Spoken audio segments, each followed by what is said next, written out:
kami dari kelompok 2 akan mempersembahkan penjelasan mengenai perbankan. Dengan saya sendiri yaitu Mela Sutayanti dengan di belakang 52. Dan saya Lelis Nawati dengan di belakang 112. Dan saya Dini Saksabila dengan di akhir 104. Dan saya Edi Prianto dengan tim akhir 109. Selamat menyaksikan.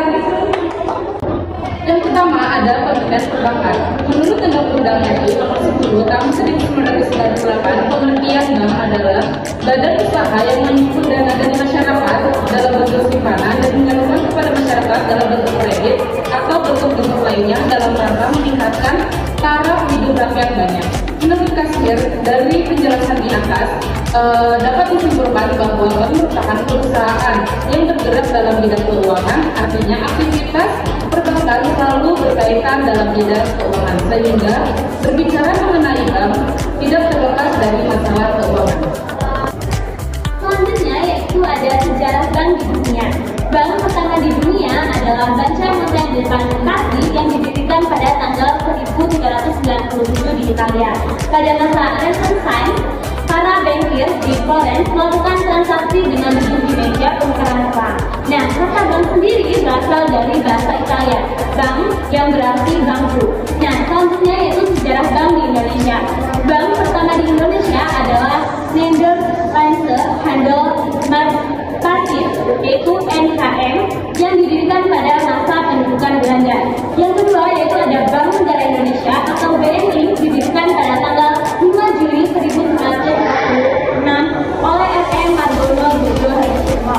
Dan yang ketiga yaitu ada Bank Rakyat Indonesia atau BRI, didirikan di Purwokerto, Jawa Tengah oleh Raden Baik Arya Dirmajo pada tanggal 16 Desember 1895. Oke, untuk selanjutnya yaitu ada prinsip perbankan. Yang pertama, bank harus menjaga ketersediaan dana untuk memenuhi kewajiban jangka pendek. Solvabilitas, bank harus memiliki modal yang cukup untuk menanggung resiko. Yang ketiga adalah rentabilitas. Bank harus bisa menghasilkan keuntungan untuk keberlanjutan operasional. Yang terakhir dan yang keempat, prinsip negatif kehati-hatian. Prudensial banking, bank harus menjalankan operasional dengan memperhatikan manajemen risiko. Baik, selanjutnya ada beberapa peraturan. Yang pertama, sebagai perantara keuangan yang menghubungkan pihak yang menerima dana dan pihak yang menerima dana. Yang kedua, ada sebagai lembaga yang berperan sebagai perantara keuangan atau financial intermediary. Yang ketiga, ada sebagai lembaga yang berfungsi memperlancar lalu lintas pembayaran. Selanjutnya ada jenis-jenis bank. Yang pertama ada bank umum, yang kedua bank sentral, yang ketiga bank syariah yang merupakan bank investasi. Selanjutnya ada bank pengkreditan rakyat atau BPR. Yang keenam ada bank pembangunan daerah. Yang ketujuh ada bank koperasi. Yang kedelapan ada bank digital. Ya, selanjutnya yaitu ada produk dan layanan perbankan. Yang pertama yaitu ada produk perbankan. Yang pertama yaitu simpanan atau simpanan dan tabungan. Yang kedua yaitu pinjaman kredit. Dan yang ketiga investasi dan asuransi. Dan selanjutnya ada layanan perbankan. Yang pertama ada layanan transaksi. Yang kedua layanan kartu. Yang ketiga layanan keuangan digital. Dan yang terakhir yaitu layanan prioritas dan korporasi.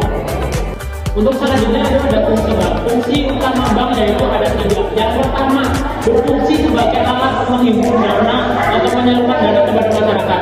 Yang kedua, fungsi bank yaitu memobilisasi dana untuk pembangunan ekonomi suatu negara dengan menghimpun dana dari masyarakat untuk berinvestasi terhadap pembangunan negara. Contohnya kayak pembayaran pajak bangunan, pajak kendaraan, dan pajak lain-lain.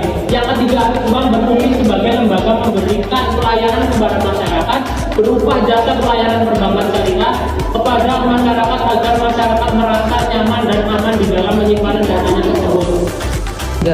Baik, kesimpulan dari materi perbankan adalah bank adalah lembaga keuangan yang berfungsi sebagai perantara